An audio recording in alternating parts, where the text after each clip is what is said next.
Lionel মেসির আগমনের পর থেকেই বদলে গেছে ইন্টার মায়ামির ভাগ্য। মাঠে সাফল্যের পর এবার আর্থিক দিক থেকেও শীর্ষে উঠে এসেছে ক্লাবটি। ক্রীড়া ব্যবসা বিষয়ক মাধ্যম স্পোর্টিকোর সর্বশেষ মূল্যায়নে মেজর লিগ সকারের MLS এর সবচেয়ে দামি ক্লাব এখন ইন্টার মায়ামি। ক্লাবটির বর্তমান বাজার মূল্য $1.45 বিলিয়ন, বাংলাদেশি মুদ্রায় যা 17,746 কোটি টাকার বেশি। গত এক বছরে ক্লাবটির মূল্য প্রায় 22% বৃদ্ধি পেয়েছে। গত 5 বছর ধরে রাজত্ব করা লস অ্যাঞ্জেলেস এফসি LAFC নেমে গেছে দ্বিতীয় স্থানে, যাদের বর্তমান মূল্য $1.40 বিলিয়ন।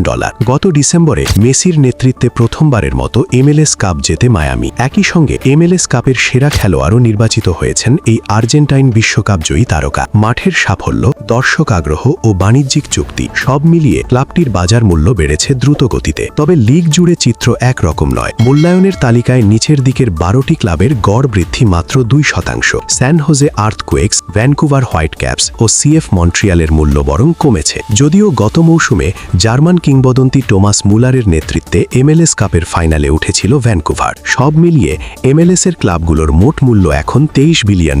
এই হিসাবে ক্লাব মালিকদের মালিকানাধীন সংশ্লিষ্ট রিয়েল এস্টেট ও ফুটবল সম্পর্কিত ব্যবসাও অন্তর্ভুক্ত রয়েছে। MLS এর নতুন মৌসুম শুরু হবে আগামী 22 ফেব্রুয়ারি।